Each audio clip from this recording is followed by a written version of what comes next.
Good morning and welcome to another session of #LDeduchat Leadership Development in Education Online. Today, I'm absolutely delighted to welcome on our stage today Dr Emma Kell. I'll do a proper introduction for her later, but she'll be discussing teacher wellbeing whilst we're working from home. But I want to make an announcement. Yesterday at 3 o'clock, we made a big announcement about our Monday session. Our Monday session is a collaborative project that we're doing with Working Options in Education, and we're looking at creating tomorrow's workforce. So head on over to Eventbrite and book your slot on Monday. And if you follow at Chiltern TSA, there'll be more information there. But we have got some fantastic input from Sir Clive Woodward, Nigel Morris, who's the ex-CEO for Dentsu Aegis Media. We've got Julie Snedden, who's a senior business executive and the ex-VP for Disney. And we've got Tim Armu, who is the founder of the fantastic Fan Bites. That's on Monday, and more information will be found online. Make sure you head over onto Eventbrite. So today's session, Dr Emma Kell, teacher wellbeing at home, very poignant session for us, considering what we're going through at the moment. And I think, as James, I think, has just tweeted, is something that's quite often forgotten, even for ourselves, that we do need to take care of ourselves so that we can take care of our students. So without further ado, I'm now going to hook straight into what Emma has prepared for you.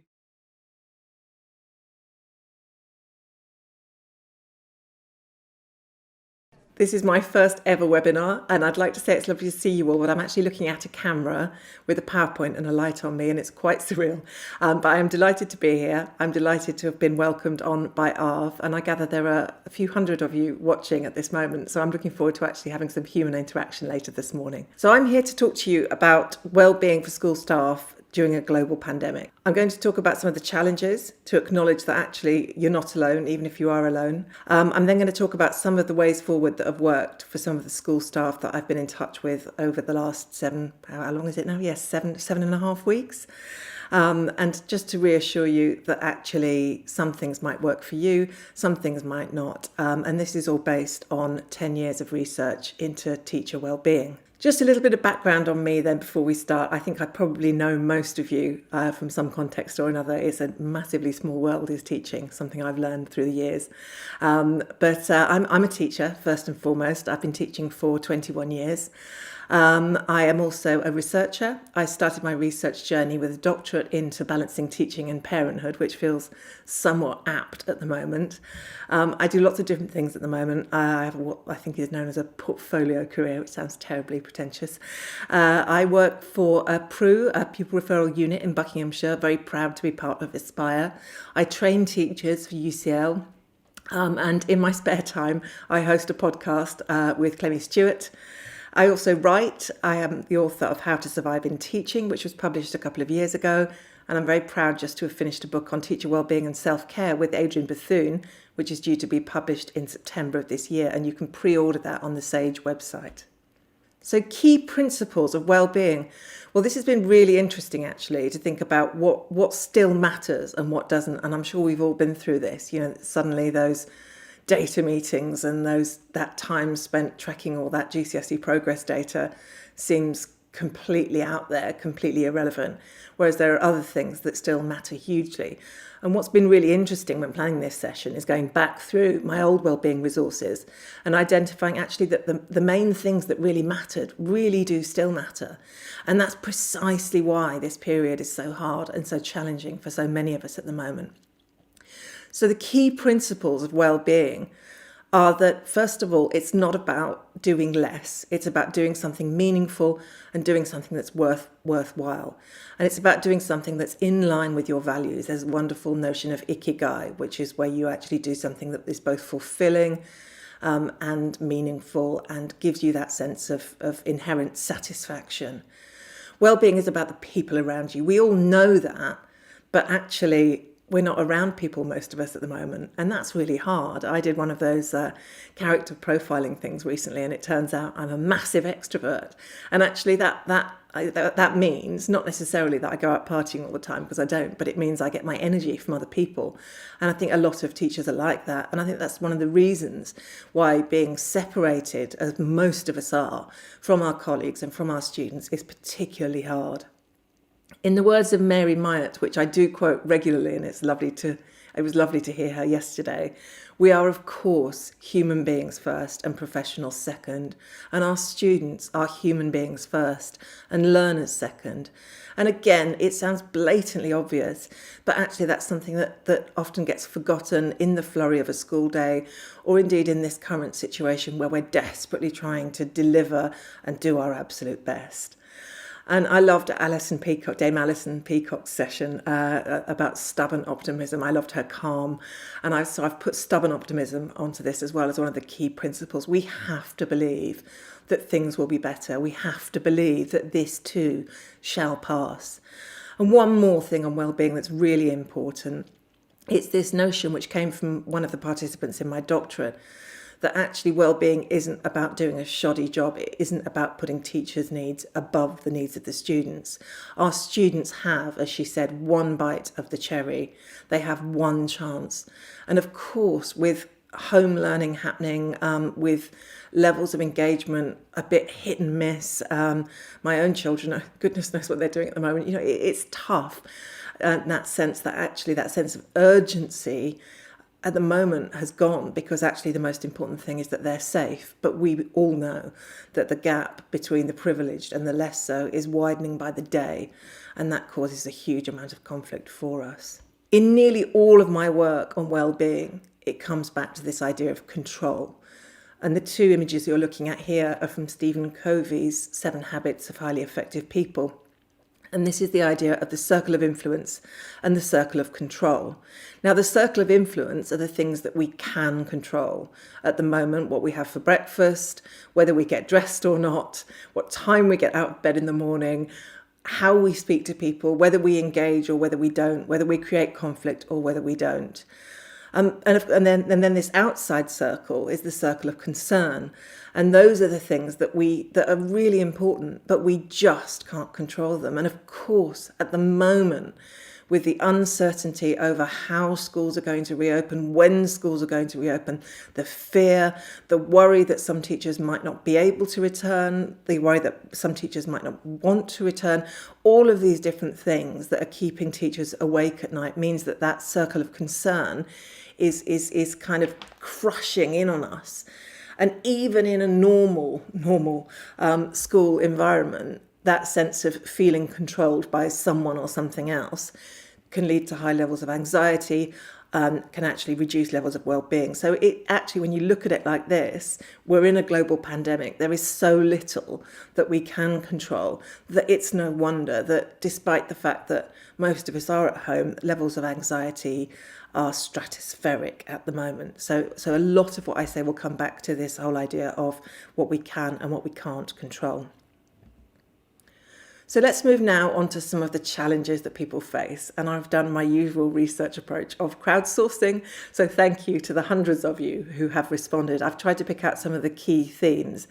And I wanted also to just tell you a little bit about my own experience and where I'm at the moment. So 16th of March, I don't know how many people remember that day. I had to look back, of course, because time's done this weird thing of going all amorphous. But I looked back and it was the 16th of March that everything changed.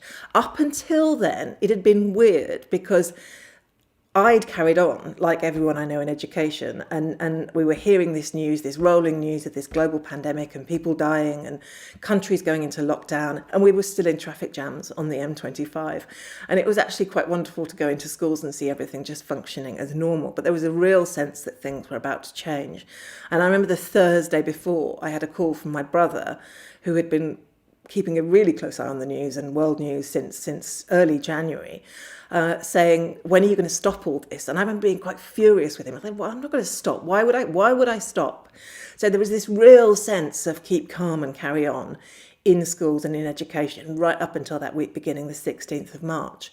And then, like a lot of freelancers I know, my diary just emptied completely, like one of those sand timers.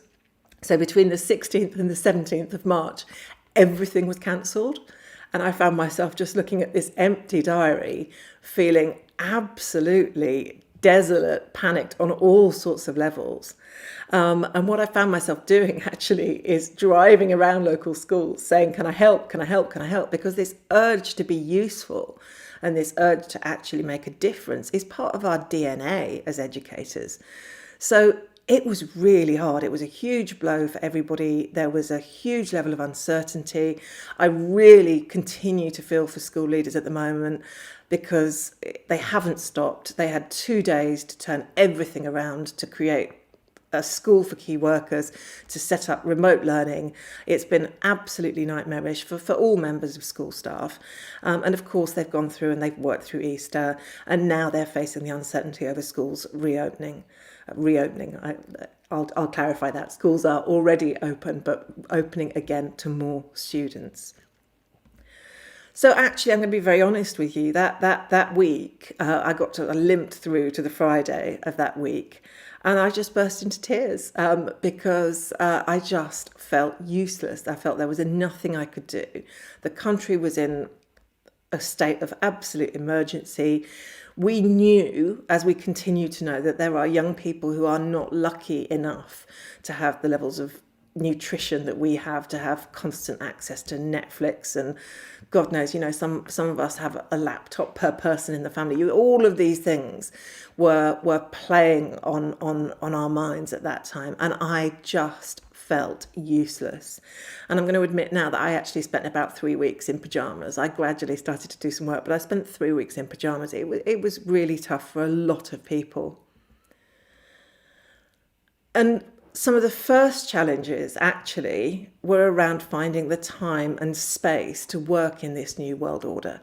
In normal times, when I talk about teacher wellbeing, I start off by asking people, what is odd, what's different about schools compared to other working environments?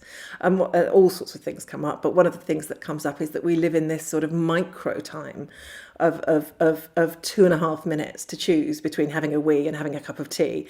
The school bell we take it for granted. It controls what we do. We don't think twice about it. So our time is so regimented, and suddenly this whole notion of time for those of us working at home had changed completely. There was no external force saying you have to get up, you have to do this at this time, not initially anyway. And the other thing, of course, is space. Many people are in houses with other people trying to work, with children trying to do home learning. And I've heard from teachers who are having to work in bed, teachers who are having to work on sofas, and one teacher who is having to create an office in her car because there's literally no space to work at home. And actually, time and space are two precious commodities that cannot be underestimated. And when they're limited, then that causes real challenges for us. The second huge challenge, and I should say at this point, I should have said at the beginning really, is that I do not have all the answers on any of this, and I'm muddling through just like everybody else. I think it's really important to say that. I am not the guru of working from home, as my children and husband and colleagues will indeed confirm.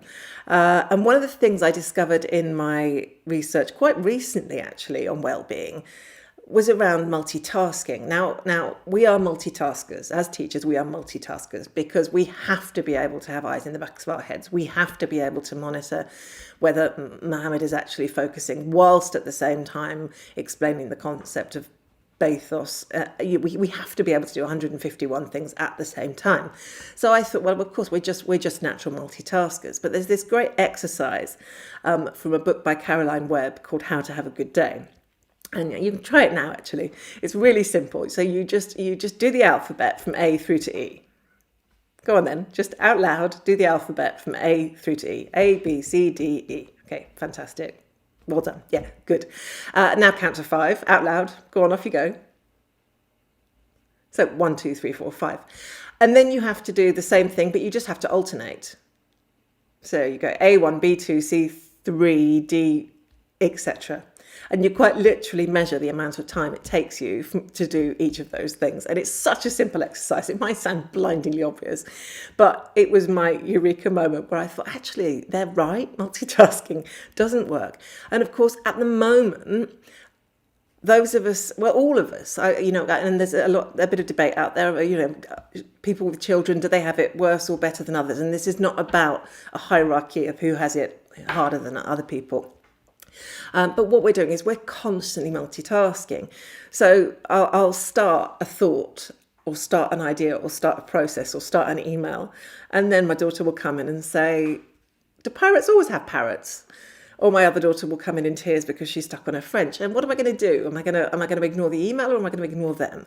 And more often than not, the email then gets stitched. And then I come back to it and I've forgotten what I was doing in the first place. You get the idea. And then the cats need feeding, or the cat's been sick, or someone's hungry, or or someone's at the door, and it goes on and on and on. And our thoughts are very, very busy. And that's not to say that all of the multitasking comes from outside, of course, because many people have talked about having very short attention spans at the moment, and I'm one of them. So I will get up and I'll just go over to check on my plants, just for no reason at all, or I'll go and have a chat with the cat.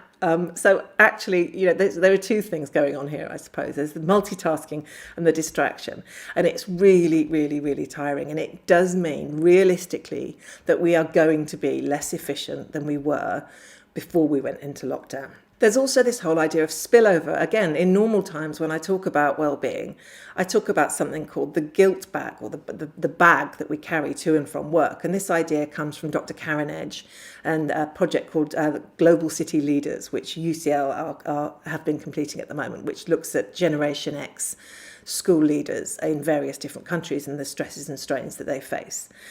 And this is the whole idea of the bag we carry around, or the bags we carry around. What do they contain? So are you walking around when you're at school with a bag full of baby wipes and stuff from home, kids' socks, whatever it is, just stuff that you don't really need? And then what Karen always says is keep work stuff at work and keep home stuff at home, which is brilliant. And actually, like many things, I'd started to do it. I had my bag of work stuff and I had my bag of home stuff, and I carried one bag. Of course, now there are no bags. Everything is there in front of you, from your work to your children to the latest Netflix series to the pile of laundry I'm looking at over there in the background now. It's all there. So it's this concept of spillover, and a lot of educators are telling me that actually they find it really, really hard to stop working because there's the constant ping, and our students, bless their cotton socks, they miss us, and they are contacting us with for the tiniest reasons, partly because they want human contact and partly because they genuinely have forgotten their login. But when you've written 400 emails to students in a day about forgotten emails, that really does eat into your time. So it's just that idea of knowing when to stop. And everybody that I know is so tired. The world seems to be divided into two camps at the moment. There are the people who just can't sleep, who are lying awake at night, worrying about childcare vouchers, worrying about being responsible for the deaths of children or adults. And there are the people who just can't stop sleeping. And I read a really interesting article recently, which I'll put a link to at the end, which is that actually this tiredness is actually grief. We're grieving for everything that we had taken for granted, that we knew was valuable. We're grieving for the loss of that, and we're grieving for what we know is a permanent, probably, change in everything we take for granted. So we're feeling tired with all of this as well. And then linked to distraction, there's this rabbit hole, isn't there? And at the best of times, you're trying to write up an assignment and your phone goes ping and your email goes ping, and then you think, oh, I'll just check Twitter, and then you remember that your neighbour needed to have a chat about the rabbit hutch, and then you just disappear down this rabbit hole. And I'm finding that actually at the moment that rabbit hole is just more and more and more magnetic, and often I'll be 3 hours into starting something and I've gotten no further than the first sentence, and that's really hard as well. The other thing that teachers and all education professionals are telling me they're finding really hard is the fact that actually teaching is quite active. We move around all the time. We're constantly up and down corridors, up and down classrooms, and we're sitting down for a lot of the time at the moment. And one teacher contacted me yesterday. She said, "I've got a really sore bottom," and another teacher, has said actually they've got really quite serious back pain. Now, Laura McInerney actually wrote a blog about that, which again I will link to at the end of this PowerPoint. But people are feeling physically sore just from sitting at a computer all the time. And that's not to underestimate the impact of screen time and actually people with very sore eyes as well. So there are genuine health issues associated with being a lot more sedentary than we usually would be. There's something else that actually is happening at the moment as well that I think we've all noticed, and it's kind of up to you to what level you engage with it. But Clemmy and I have talked about it quite a lot on our podcast, and it's this whole idea of judginess. Now, Hugo Rifkind wrote a great article about it in the Times about 4 weeks ago now. It's called Other People in the Park, and it's about the fact that we're all hypocrites at the moment. We're all wagging our fingers at other people going for their second bit of exercise in a day, or going to the shops more often than necessary, or whether digestive biscuits do actually constitute essential purchases, or whether this person should actually be seeing their parents in the garden. And there's an awful lot of, are you telling me how to live? Are you telling me how to live my life? Because people are feeling raw, and people are feeling fragile, and people are feeling defensive. So I'll talk a little bit later about how we do have a choice actually about to what level we engage with that. And this one is huge, this whole idea of lack of control. I talked about it earlier, and I'll come back to it again with no apologies, because it is absolutely huge. And it's not just about the government directives which arrive with days, even hours, to implement the implications for school. It's also about that sense of responsibility that we all feel as educators to keep other people safe. How often in the classroom do we say things to make students feel safe? This is my classroom. In my classroom, you follow my rules. We don't even have a classroom. We don't know what the rules are. So that sense of loss of control is absolutely a huge factor in the levels of anxiety and the detriment of well-being for many education professionals at the moment. And finally, talking about those challenges, this is absolutely huge. People are frightened, people are scared, people are dying. And mixed up with that is the fact that actually a lot of us are very comfortable, thank you very much, at home. We've discovered that the local butcher does deliveries, that all we really have to worry about is whether to eat the lamb or the chicken before the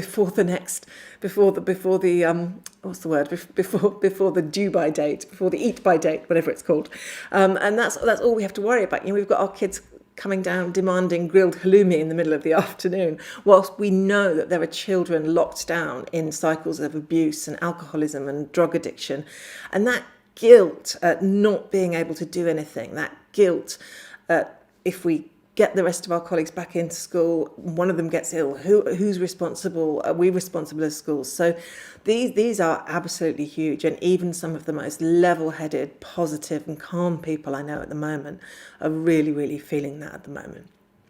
So all of those, and there are many more, but those are the key themes that come up in terms of the challenges that educators working from home are facing at the moment. I did just want to acknowledge, of course, that there are many, many educators still going into school and working with the key worker children and putting their own health on the line. And we are so grateful to you. And many of us would actually love to do that too, if we possibly could. But the risks you're taking are huge. So let's move on now to some of the ways forward. I don't want to talk in terms of solutions, because there are no magic wands. There are never any magic wands in anything to do with well-being. But let's talk about a few things that teachers and all education professionals say are working for them when looking after their well-being and working from home. I love this image. It's a Venn diagram. They go numeracy. And it was sent to me by a head teacher friend who's very stressed at the moment, like all head teachers.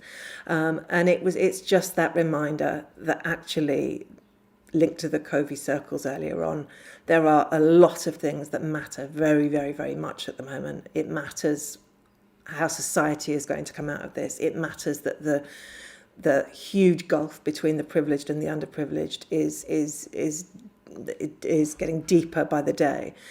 But we can't do anything about that at the moment. So we have to look at that intersection between the things that matter and the things we can control, and really focus on this shaded area here. Even if it is something really, really small, like emailing a colleague to say thank you, or calling your mum, or checking in on somebody. Those are the things we can actually control, because we can actually tie ourselves up in terrible knots of anxiety and paranoia if we worry too much about things that we can't control. And I just shared this image, the fox image, because this one came out very early in the pandemic. But I just really liked this. I think it was at a time when everyone was feeling completely beside themselves. And just little things. So the toilet roll reference states it, but you can't control what other people are doing. You can't predict what's going to happen. You can't control other people's motives, and there's been an awful lot of that actually. People worrying about what other people think of them and worrying about how other people perceive them. That seems to have been heightened during this period. But you can, to an extent, control your own attitude. You can control when you switch off the news. You can control your break times and finding fun things to do, and allowing yourself to actually do a little bit of what you enjoy, whether it's kick-ups in the garden or learning a bit of Russian, if God forbid, if you've got the energy. So just thinking about letting go, let go of what you can't control, focus on what you can. It could not be more important than it is at the moment. And then there's this whole concept of self-care, which comes up all the time, and teachers are notoriously rubbish at it, okay? People who work in schools are notoriously rubbish at looking after themselves. I've said it. But self-care is not selfish. You can't pour from an empty cup. You're not a tube of toothpaste. You do not teach well if you are an empty husk of a human being, okay? It just doesn't happen. You cannot be there for other people. So actually, self-care is not selfish, and it is more important now than ever to be patient with ourselves, to not beat ourselves up, because we all have days where we are woefully inefficient. Trust me, we do. And if anyone says they don't, then they're lying. And then there's this whole idea of actually what's okay for me might not be okay for you. So the example I always use, again, from normal times is, if someone walks past me in a corridor and doesn't respond when I say good morning, it really, really winds me up. But for other people, that wouldn't even register on their radar. Or I have a colleague who likes everything to be just so, really well organised, things in their right places. So if you have an assembly that runs over, it will really upset her, because that's how she'd planned her day. She likes to plan.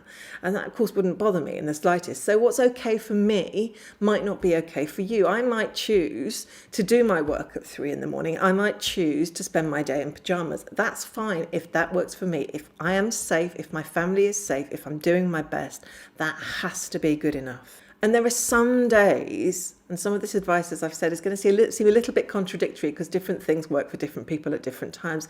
Some days you just have to go with the flow. I heard from a colleague not that long ago, a colleague I hugely admire and respect, who is just a guru of wisdom and integrity. And she just said, I'm really, really struggling today. And I passed on some advice that someone had given to me a couple of days before, which was just take it an hour at a time. It might be that actually you are wildly efficient for an hour and a half, and then the rest of the day it all just goes completely up in the air.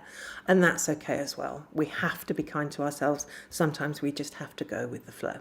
And Jill Berry, Queen of Twitter, I was consulting my crowdsourcing earlier, and it was always lovely to come across your words, Jill, talks about actually we have to set our own boundaries. We are very dependent on that school bell when we think about it. We're very dependent on that timetable, that structure, that routine, that knowing what to expect because somebody else tells us what to expect.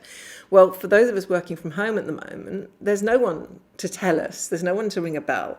So actually, we have to set our own boundaries and say, actually, at 11 o'clock, I am going to stop and I'm going to have a cup of coffee and I'm going to put my phone away and I'm going to talk to my family. At 7 o'clock, I'm going to call my mum. And I will tell my lovely students who keep forgetting their logins that actually I am available on email, and my student teachers are very good at this actually. I could learn a lot from the youth at the moment actually. They are very wise, my student teachers. So shout out to you. But they are very good at this. They will say, I am on email for my students between 9:30 and 11 and between 2 and 3. So say that, put it in the bottom of your email, make it very clear that actually you are not constantly accessible, because at the best of times, teaching is a job that is never done. And at the moment, they can get to you at any time and they think they can. And I heard one teacher said to me yesterday that they'd asked for feedback on the work that was set, and the student had said, well, could you call me at 3 a.m, please? Because that's when I'm most likely to be awake. I was like, no, just no. And then this one, if you crack this one, actually, please could you send me answers on a postcard? But this is about realistic schedules. I think I said earlier about being less efficient than usual. I would say I'm about 80% less efficient than usual. So where usually I might have completed 3 or 4 substantial tasks in a day, really at the moment we're looking at 1. And I'll sit down in the morning and I'll list 3 or 4. I'll get to the end of the day feeling frustrated and miserable because I haven't achieved it. We all make that mistake. But we need to create our own little successes. There's a wonderful head teacher called Helen Ralston who talks about how staff need to feel like they're smashing it. So she's been very clear with her staff about what she expects them to do and when. And it's realistic and it's manageable, and you can tick it off and say, yeah, well, I've called that parent, and that parent was really, really pleased to hear from me. And on an aside on that, we had a call from my daughter's school yesterday, and I cannot tell you how much it made my day. It was 5 minutes of his time, and all he was doing was saying, how are you all doing? Are you well? Are you healthy? And then he just said, and I said, look, we're not getting through all of the home learning. We're actually, the afternoons are a bit of a washout. And he said, you know what? You're doing brilliantly. Well done. You're doing brilliantly. And it sounds shallow, but it made my day. So if you're actually preparing intricate worksheets and PowerPoints and things that maybe aren't being done or aren't being engaged with, maybe consider actually just spending a few minutes on the phone instead, because that means an awful lot to families. Then there's this whole idea of prioritising. I do find the Eisenhower matrix really, really useful. I found it more useful before we went into lockdown and everything became a complete unknown. But it is useful. It's the idea of what is important and urgent and needs to be done now. What is important but not urgent. And I'm quite interested in this quadrant actually, because this is about things like your further study, your research, that book you want to read, the book that friends sent you. I can see mine on the desk over there. And actually making time to do those things that are important but not necessarily urgent.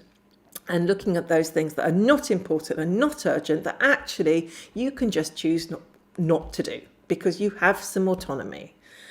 And then the things that are actually urgent and not important that possibly somebody else could help you with. And I was speaking to a very good friend of mine who will remain nameless. She's one of the people who do deserve a medal. She's working at home with a 2 and a 4-year-old. And she's got a middle leadership level of responsibility for a high number of students with complex needs and vulnerabilities. And her life is completely manic. She's starting her work about midnight. So all of this lazy teacher stuff just bog off, frankly. And she said to me that she has adopted the following, which I think is great. And here it is. You need to be ruthless. So if you're working on a task, you ask yourself, is it statutory? Do I have to do this? Is this actually required by law? Is someone else relying on me? And there's a hierarchy of somebody else's. So is it a student relying on me? That's really important. Is there a parent relying on me? Is a colleague relying on me? In which case I do have to get this done. If you can't say yes to one of those questions, her advice is put it in the recycling bin. I'm just going to leave that one out there for you to consider. Then there's this whole idea of nests that my friend and colleague Sally Bishop talks about. And again, it's a theme that comes from the time before, in fact. And it's the idea of actually, what do you need to feel productive and successful? What do you need around you? What do you need in terms of sleep, nutrition, space and time? And this is really, really hard, thinking back to the teacher working in their car. But if you possibly can, even if it's just a corner of one room, create your own little working nest where the people around you know if you're in there and you're working, you're not to be disturbed unless it's an emergency. It's tough because a lot of people are falling all over other people at the moment. But if you can create your nest and actually have that physical space in your house which you associate with work, and other physical spaces which you associate with relaxation or play, then that can really, really help. And then again, this is from my book, How to Survive in Teaching, but this is the idea of the imaginatively named Nice Things box. But we really, now more than ever, we have to be celebrating the small wins, the little things that move us, that touch us, that make us laugh. And I'm going to read these two. These are shared willingly by teachers. There are no names on them, obviously. These are two messages from students to their teachers. The first one, just wanted to say thank you for talking to me on the phone earlier. It just cheered me up a lot, to be honest. Smiley face. And sorry I sounded so awkward. My mum was just straight staring at me from behind the phone, but I really did appreciate it, so thank you. Ha ha ha. And then another one in response in an email chain between a teacher and a student. Bet you're busy then. I'm missing school friends and all of my teachers. It will be really cool on Tuesday. I'm really looking forward to it. Thanks, miss. Always finding new ways to keep us all engaged. And I think just as we miss them, our students really do miss us at the moment. And it's really important to remember that and actually treasure that. Because for all the debate about remote learning and technology and everything else, there's nothing replaces that person-to-person contact, and that's why we miss it so much. This one's debatable. So I admitted earlier on that I spent the first 3 weeks of lockdown in my pyjamas, and I did regularly change into clean pyjamas, but it was basically pyjama time in this house for everybody. And the amazing Ros Wilson made a video for us for our Connecting Bucks Teachers website, which I'll put a link to at the end. And she said it's really important that you get dressed. And I thought, don't tell me what to do, Ros. And then I spoke to someone else who said, actually, I wear my shoes when I'm working. I thought, why would you do that? But something obviously went in because, a little while ago, I started actually getting up and before I went downstairs, getting dressed, which sounds so frivolous and so tiny, but actually it has, Ros, you were right, okay? It has given me that bit of structure that I needed. And it might work for you, it might not, but actually it has made me feel a little bit more in control, and that's back to that zone of control. Another thing that teachers have been highlighting, school staff have been highlighting, is actually the power of conversation. Now, we can't see people face-to-face, which is normally what I would advocate in a school setting, have as many face-to-face interactions as you can over email. We can't do that. But one head teacher said this morning, I'm actually finding more and more time to just pick up the phone and talk to someone, whether it's a colleague you need to resolve an issue with, whether it's your parents, whoever it is, that actual talking is more important than it ever has been. An old friend, whoever you need to talk to, whoever will make you feel better, whoever might make you chuckle. And this woman in this second picture with her dog Honey has had such a huge influence on me throughout this lockdown. And this is Janie Godley, the stand-up comic. And I find myself just craving my godly moments throughout the day. She does the voiceovers for Nicola Sturgeon. She also does some child-friendly videos of her dog Honey, and she is just side-splittingly hilarious whilst being utterly principled. And she came on our podcast, and do listen to her because she's wonderful. Because what do people need? I was talking to Adrian Bethune about this the other day. What do people need? People need to laugh, and we don't need to feel guilty for needing to laugh. Step away. Now, again, guilty as charged a lot of the time, finding myself down that rabbit hole, just check Twitter again, check Twitter again. In ordinary times, I talk about actually putting the phone and the laptop on flight mode so that when you're working on something that requires concentration, you're not being constantly interrupted by the pings. That still applies. I'm sure I wasn't the only one to be watching the news constantly during those first couple of weeks, and actually learning to just turn it off and step away from it occasionally made a huge difference. So just you have more control than you think you do over the impact that social media has on you. I found a tweet the other day about what teachers are doing during their extended holiday. And I nearly, my typing fingers were twitching. And then I thought, actually, do I need to respond to this? Do I need to give this any oxygen whatsoever? And I stepped away, and actually being the bigger person, I actually felt a lot better and a lot more in control. There's that control again because of it. I'm not an expert on mindfulness. If you want to read about mindfulness, do read Adrian Bethune's work. There are lots of other people who talk about mindfulness. But interestingly, without knowing the theory behind it particularly, I would say I've become a lot more mindful during this period. That when I'm feeling restless or distracted, I will just go and stand in the garden and not try and achieve anything in particular. I have become an amateur gardener. My dad, bless him, bought me a whole load of seeds. I planted them all, labelled them all assiduously, and then the labels all washed off in the rain. So I have no idea what any of these plants are. But I will tell you, there is nothing more satisfying than watching a plant germinate. It may be a cabbage, it may be a bean, who knows. And the bird song, this was picked up early on. My daughter said it's like nature's breathing a sigh of relief. Just stopping, noticing, listening to the birds, not trying to actually be productive all of the time is really, really important. We're coming to the end now. This is about embracing the small things. Now, some people aren't in a position to do this, and some people might not want to. There are all sorts of reasons why not. But I've managed to do a very, very small amount of volunteering, both for my school, Aspire, and locally. And it structures my week. So on a Monday, and I'm going to give them a name check, Waddesdon Manor in Aylesbury make food for our students at Aspire Pupil Referral Unit. And we go round, the staff go round on a rota 3 times a week, and we deliver food to our students.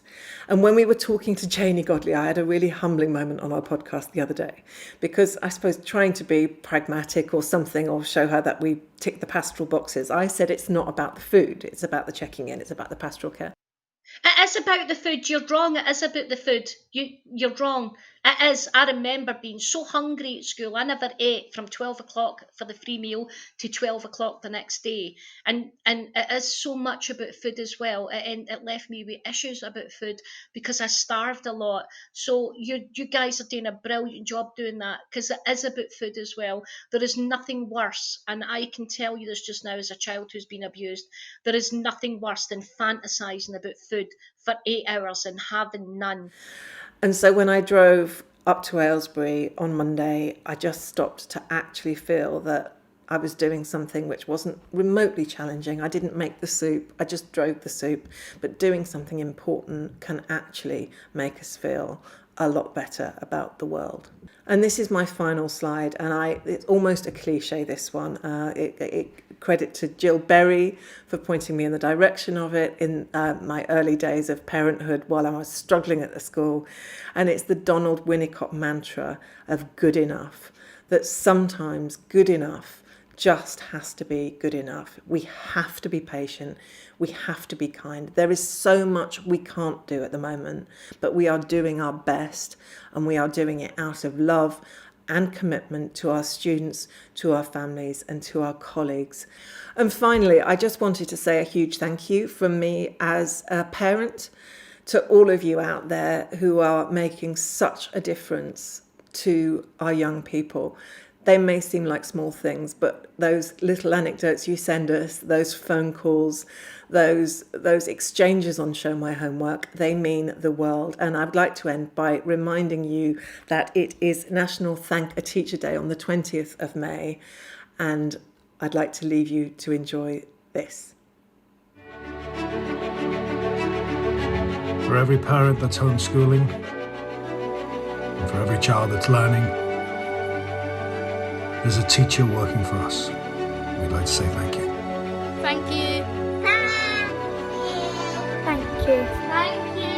Thank you. Thank you. Thank you. Thank you. Thank you, teachers.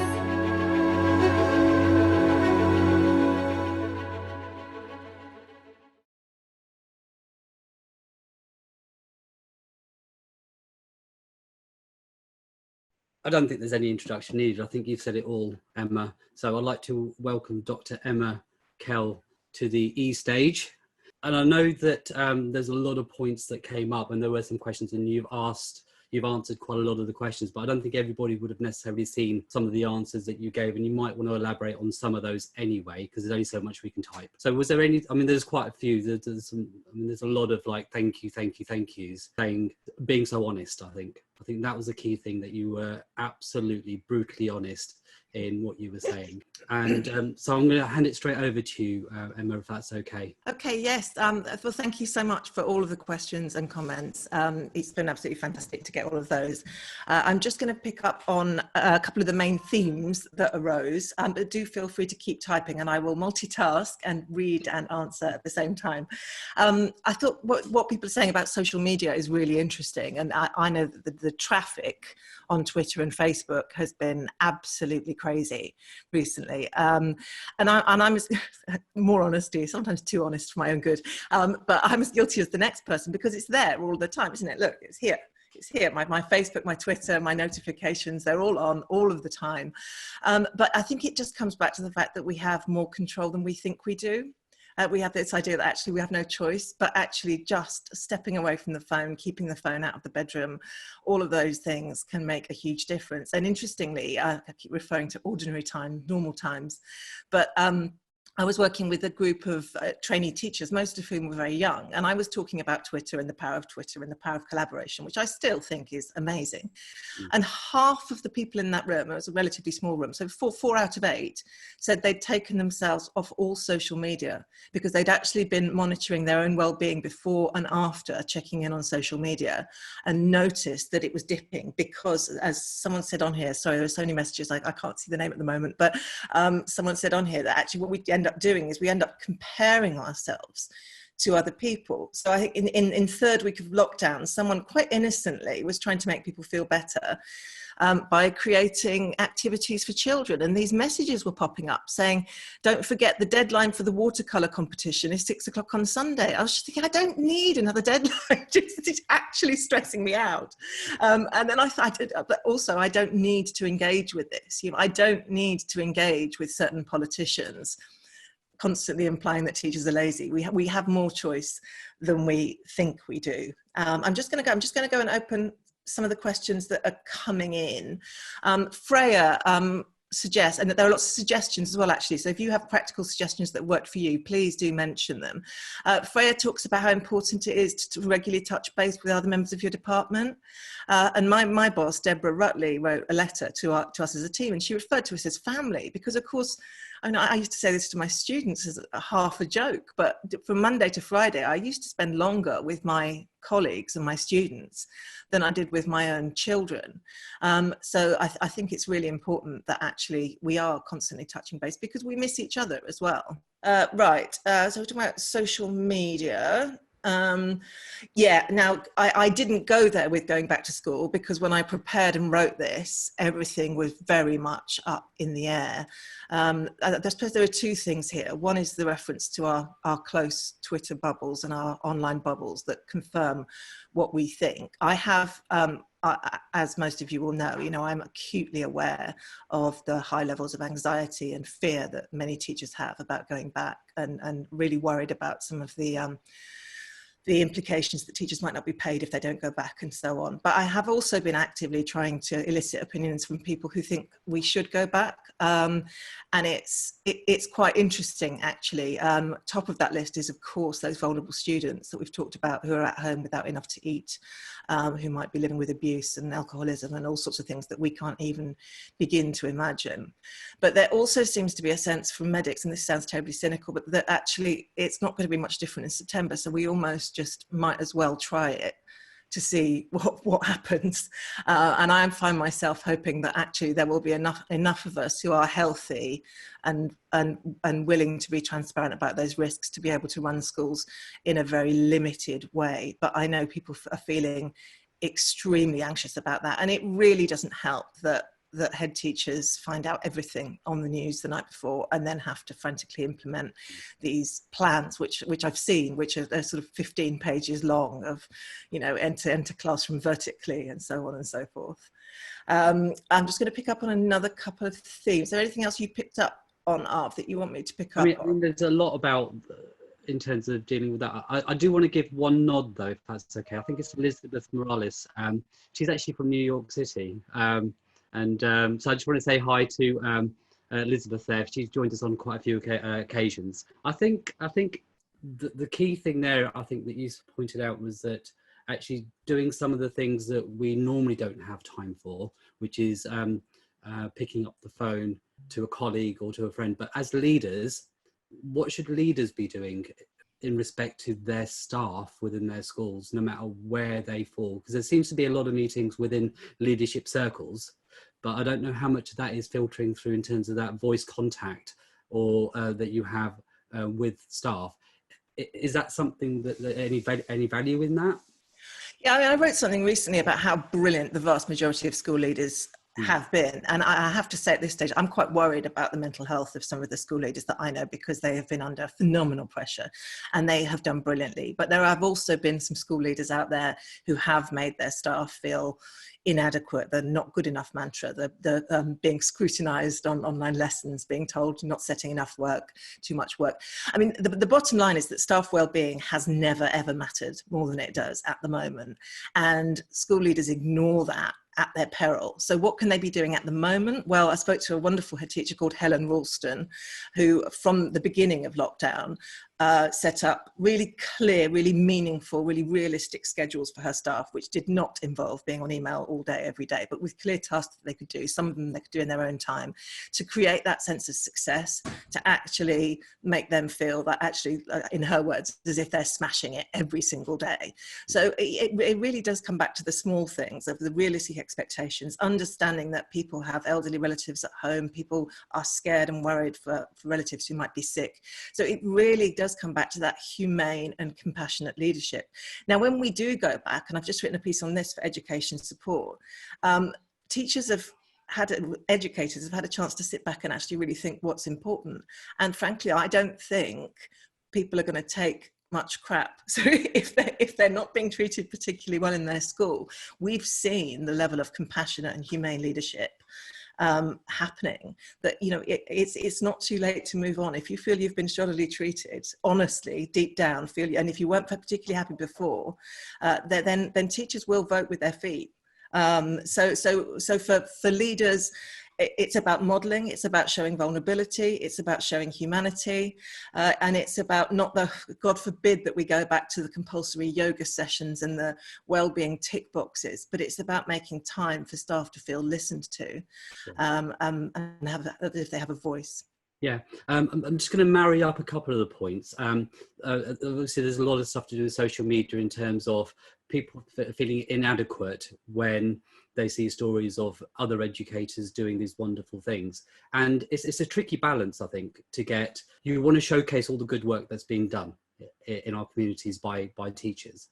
But in the same way, there's some that are not able to do that. And they often feel that there's that comparison. What are you doing up and above for your community?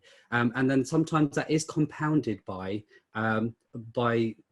the stories that you hear within the schools, in terms of where we are showcasing good community spirit amongst some of the staff that are able to do it.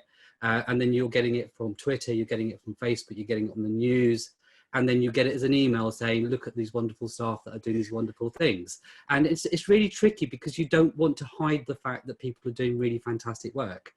But if you're sitting at the end that you can't do those things, you can... Yeah, and that comes back to that terrible guilt that many teachers who have to be shielding. But if you are shielding at home because you are vulnerable, you are doing the right thing. You're playing the long game. This will end in some form eventually. You know, you're absolutely right, though. You know, look at this amazing teacher running free CPD every morning. What are you doing at 9 o'clock? No, I'm joking. But you know, it's really easy to look around, like anything on social media, and feel that everyone's doing more than you are. And it really doesn't help that the teacher bashing is happening. But if you are not well enough to go back to work on June the 1st, or if you are vulnerable clinically, you have rights as well. You know, do check the DfE guidance. But actually, no leader should be pressuring anybody who's medically vulnerable to be going back to work on June the 1st. Yeah. But yeah, you're right. You want to showcase the good stuff, don't you? But not everyone can do everything all of the time. And I know some of the people present, and I had conversations with 3 school leaders yesterday, and they were feeling a disconnect with their staff, even though they were doing what they felt that they could do. And actually, the 3 said when they actually spoke, they actually phoned staff. Yes. This is a nerve-wracking thing for them, because they're thinking they didn't know, they felt that disconnect. And what they said was that it actually reinforced what they were doing was the right thing, where they were sitting there thinking, not knowing. So actually doing the brave thing and actually speaking to your staff directly, actually reinforces the good work that you're doing as leaders as well.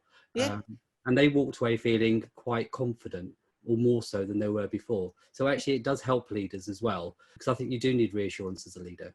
And what you can do is what we did at Aspire was we did a quick survey, just to see, really short survey, just to see how staff were doing with a few closed questions, scale questions, and then the opportunity to comment further if staff wanted to. And then from there, we were able to pick up on staff we were a little bit worried about. And then we phoned them. The head teacher phoned all of those staff just to check in. And actually, it is time consuming if they're doing 30 phone calls, but actually, even if it's just a couple a day, and I alluded to it in my video, but my daughter's head of year phoned yesterday, and it was ridiculous that it was something so small, and they were just phoning to say, how you doing? And well done, you're doing a great job. And actually, it doesn't matter that she's just got out of bed or whatever it is. So I think the power of the phone call is huge. Yes, absolutely, especially at this time. I'm going to wrap up the Q&A session, if that's okay, in terms of us being live on camera. But I know you're quite active on Twitter as well. So what I want to do is say thank you so much, Emma. I am going to watch that video over and over again. No problem. Thank you so much, everybody. Thank you. Wrapping up today. As I said, I smiled all the way through that. This will be available on YouTube tomorrow morning, and please do rewatch this, share this with friends. It really is an important thing, an aspect to consider while we're in lockdown and away from our students and our schools. Over at the Chiltern Teaching School Alliance YouTube channel, go on there, subscribe, share it with your friends and colleagues at Chiltern TSA. Do go over onto Twitter if you are on Twitter, and come say hi to Emma, myself, and the team. You've got Unleashing Me, you've got Claire Justin, who does a lot of the background. You would have had emails from her. Go over and say hi, give us your thoughts, tell us about what your challenges are, and try and tell us how are you coping with the current situation. Sharing at the moment is definitely caring. So that's one of the things I do highly recommend that you do, is go on and share what your experiences are. Today's session, teacher wellbeing. Tomorrow, deep dives in maths. Couldn't have more of a contrast than that. So we've got Marcus Ray from Chiltern Learning Trust, who will be delivering a session on how to prepare and plan for deep dives in maths with the new framework. And I'll give you more details on our fantastic collaborative CPD event on Monday, which is creating tomorrow's workforce, and that's in collaboration with Working Options in Education. More details to follow. Have a look online, head over onto Eventbrite, and make sure that you click on the booking for that day. This is me, Marv Cowshaw, another session of #LDeduchat. Stay safe. See you soon.